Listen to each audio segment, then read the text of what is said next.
Hello, Fakecast here, and let's start up this game right now. And for uploading a lot of Final Fantasy 12 and Grand Theft Auto, which those LPs have been going on forever. I have a little treat for you guys.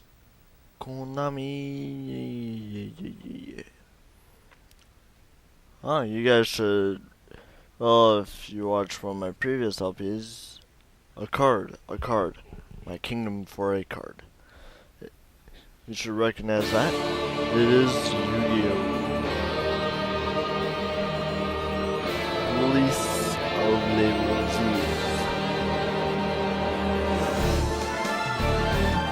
Watch the cutscene and be amazed.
And there it is.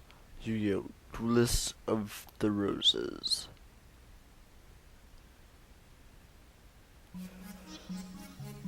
Yep, that's right. I am actually starting a new Let's Play right now. Because, well, for one, Grand Theft Auto, I've been having some, I guess you could say, technical issues with it. So I am trying to get those resolved, and then Final Fantasy 12 is, I don't want to just upload that, I want to have two things going on at the same time. So, I thought, what better time than to start Yu-Gi-Oh! Duelists of the Roses right now. And this game is amazing. I'll explain everything later on, but right now, here's the gist of it. Yeah, new game, continue, custom duel, and trade, which, like Forbidden Memories, custom duel, you just duel. You can duel someone from another memory card, you can trade with people from other memory cards and get better cards. And then, just start a new game or continue a previous one, we'll start a new game.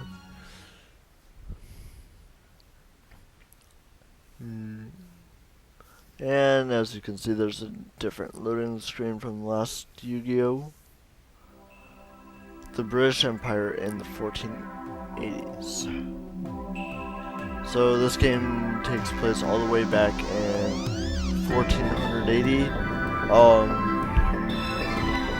I was watching, like, this one LPer that I watch all the time. I was watching his LP of this game that he did a long time ago. I think he did like over a year ago. And I was just watching it, see what he has to say about the game, and you'll recognize it later on. This game is technically supposed to be a sequel to Forbidden Memories. I believe in Japan it was called Yu-Gi-Oh! Duelists or something, and then this one was labeled 2, but in the North American version it's labeled Duelists of the Roses. So instead of taking place in ancient Egypt, we jump all the way to the 1480s. And he also said that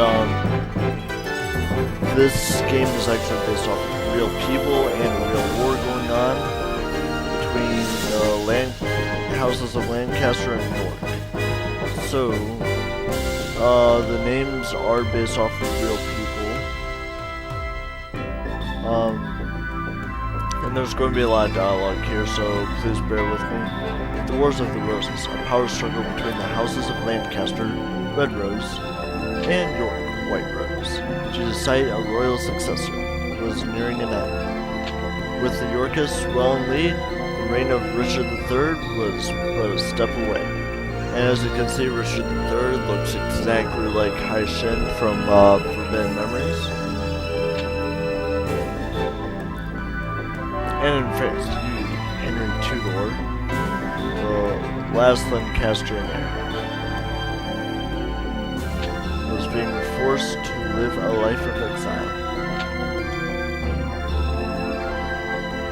The Lancastrian forces were rendered powerless by ancient cards of sorcery wielded by Seto and his 7 followers, who as the Rose Crusaders served under the flag of Lord Crawford, powerful Yorkist nobleman. And Lord Crawford is actually Pegasus, liking the duelists to champion their cause. Defeat was imminent for the Lancastrians. In England, dual card games were still at the fledgling stage.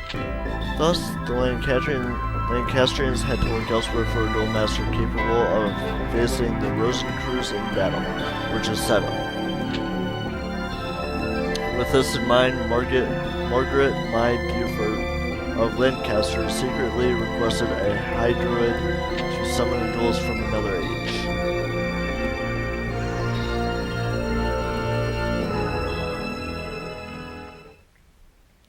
And what is this? Stonehenge. What was that about, though? Ooh.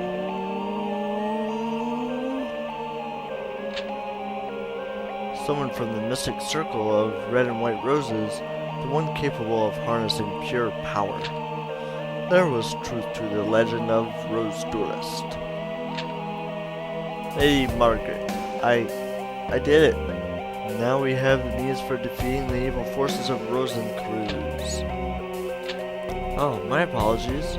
In my excitement, I've forgotten I was in presence of the Rose Duelist. Allow me to introduce myself. I am Simon McMorrin, High Druid and Servant of Lancaster. Looks kind of like Simon from Forbidden Memories too.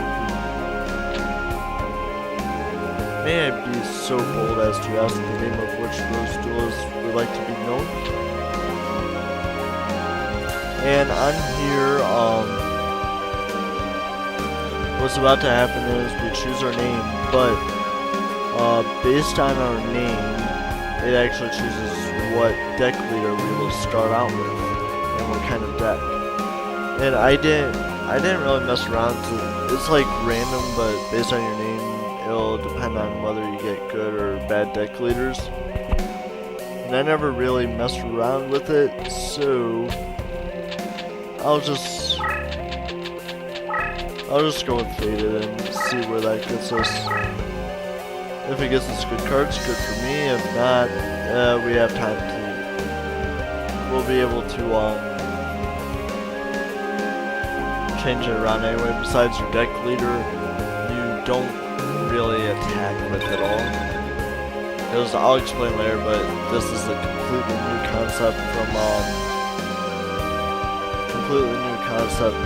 Forbidden Memories, so I'll explain later though. Faded. A fine name indeed. Now, here's the situation. The year is 1485, and you are currently in Stonehenge, near Salisbury, England. The British Empire is in turmoil, with the House of Lancaster's rightful claim to the throne being challenged by the Yorkists of Spurs. The power struggle is referred to as the War of the Roses, a name based on the badges used by both sides, which, as you can see, there's a red rose next to Simon's name. Red rose symbols they are part of the Lancastrians, and white rose symbolizes being part of the Yorkists. A red rose for the Lancastrians and a white rose for the Yorkists, just what I explained. Right now, our kingdom is threatened by the Yorkists and their wrongful claim to the throne. All because the Yorkists enjoy the support of the Rose Crusaders and their sorcerer's white rose cards. Using our red rose cards, we summon you created to this day and age. We hope that your dueling experience would defeat the Rose Crusaders and lead us to victory. You will help us? Of course, you will. Foolish of me to even doubt your loyalties lie. Rumor has it that only the legendary Rose Duelist stands a chance against the power of Rose Cruise. We appreciate any help that you can provide against them. Before I forget, I should warn you that the rules differ here from those of your age. Here in England, dueling is governed by what we know as the perfect rule. In addition to several minor distinctions, there are two major differences. One is the existence of movement or positioning. The other is the deck leader concept. These are two aspects of dueling that were lost in the process when the ancient sport of duel masters was adopted to card form. The perfect rule represents these lost rules that were miraculously revived here in England. Perhaps a practice duel will serve better than an explanation, shall we? No. I will explain in our first duel, but we are not doing we won't do a practice duel. I'll explain when we actually get that far. First phase, you must select a deck to duel. It is important that you feel the vibrations of the deck. The minute resonations that ring true to your soul. The cards themselves draw their power from the energies of the ancient ones. The deck leader acts as an intermediate between the ancient ones and the deck road. It is essential that you select a card leader whose rhythm matches the strings of your soul. There are several decks from which to choose. Give it some serious thought and make your selection. Choose carefully, for the deck you select will guide the destiny of your duels. So we have three choices. We have Maiden of the Aqua, Air Knight Harsha, and Wolf X Wheel. And I think we're better off with Air Knight Harsha. You don't have to worry about the attack and defense because you don't attack with them ever. And then he has a higher summon level over the rest of them, so. And I'll explain the summon level as well. So we'll go ahead and hit enter for that. I see you have selected your deck. Why did it go silent? Oh no. So that's the effect of the Celtic Red Rose cards. It looks like there's some truth to the rumor of the Red Rose that the Red Rose cards are capable of time transformation. Who's there? It's been some time since the Battle of Barnet, old one. Roland Cruz, what brings you here? Only a member of the Rose Crusaders may call me by that name. If you may recall, I told you once before that you may only address me as Sentinel. Or does memory fail you, old man? And you must be the dreaded Rose Duelist. I admit there's a certain aura of power emanating from you. I believe an introduction is in order. I am Seto, leader of the Rose Crusaders. There are members of our little group who prefer to call me by the name of C. Rose. I ask you again, what brings you here, Seto? Mind your manners, old man. What else would bring me here? You've come for the Red Rose cards. After all, it was you who showed me how the summoning capabilities would evolve when the Red Rose cards are combined with the transport powers of the White Rose cards. You You aren't thinking of attempting the Forbidden Rose summoning. If so, the red rose cards must never fall into your evil hands. Card sorcery taps into powers of the Ancient Ones. By their very nature, each card is double-edged, a double-edged sword that can cut both ways. The rose cards alone harness tremendous power.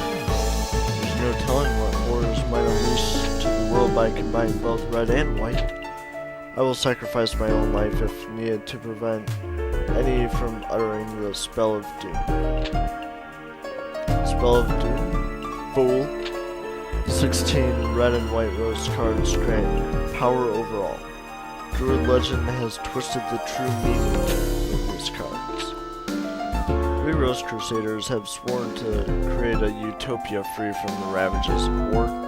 We intend to accomplish this with the power of the cards. And we shall do so by extending the rule of Richard III throughout the known world. By the way, this clever of you to form a circle of red roses with the white rose barrier to summon the rose duels. So technically Stonehenge is in White Rose territory, Yorkist territory if you would like to call it that. But you were foolish enough to come alone. This area is surrounded, and if you wish to leave with your life, you will do only by handing over. Do so only by handing over the red rose cards. Me? A fool? Then what about you? Are you fool enough to actually believe the red rose cards would remain here in my possession?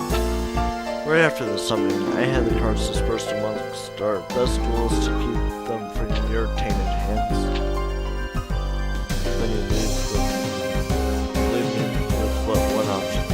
I shall enlist the aid of your precious rose duelist. Take leave of your senses. May you speak too soon, old man. Heed my words, duelist. If you wish to return to your proper time period, you will require 16 cards of red and white roses.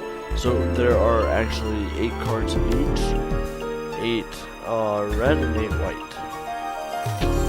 The red and white positions must be laid out in reverse of the summoning order to send you home. You know the spell? Since you need the 16 rose cards as much as we do, I propose a partnership. Help us gather the cards, and I shall guarantee your return after we've achieved our ultimate goal. An absurd proposal. Do you think that the Honorable Theta would even lend an ear to your ridiculous proposal? Can you be so sure, old man? Let me see. Simon's side has 8 of the red rose cards, while my side, the Rose Crusaders, has possession of the 8 white rose cards. As the numbers are even, simple arithmetic indicates that you would side with either of us. But I'm sure you'll take into account who's winning this war. After all, who was desperate enough to summon you in the first place? I think it's quite clear which side is better positioned to send you home. Fated, heed not the words of this power-hungry lunatic. Simon, must you resort to name-calling unheard of? I'll tell you what. Why don't we leave the decision to our dear duelist? After all, Simon, the duelist's future is not for us to decide now, is it? Well, yes, but... Splendid. In keeping with the tradition of the old temple gardens, I offer you a choice, duelist. Here are 2 roses. The white represents me, the red for old Simon. For the sake of justice, choose the red rose. Stand by my side, duelist. Choose the white rose. So we actually get a choice here of which side we want to be with. Side with the Yorkists or side with the Lancasters. But I believe we're out of time for this episode, so you will find out which team I decide to go with in the next episode of Let's Play Yu-Gi-Oh! Duelist of the Roses. Hope you guys enjoyed this LP. I will see you guys next time.